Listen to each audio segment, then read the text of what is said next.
Hello there. So, you want to know how you can simply go ahead and sign up into your Amazon Prime Video account. This is going to be the only video that you'll ever need to watch on the internet.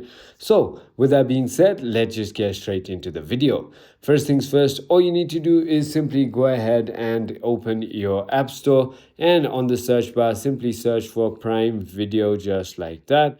And once you've done that, simply go ahead and download and install this application right over here and click on Open. Now, finally, in order for you to go ahead and sign up, you're going to be taken to this page right over here. Just tap on Create Account New to Amazon, enter your first and last name, enter your mobile number or your email, and create a password right over here and click on Continue. It's going to go ahead and ask you a code depending on what you entered, so mobile number or email. So if you put a mobile number, they'll send a text message to your mobile number, or if you put a email, they'll send a code to your email, and you'll have to go ahead and enter that back into this application, and you will be ready and your account will be ready as well. So I hope this video was helpful to you. If it was, hit that like button, and I'll see you on the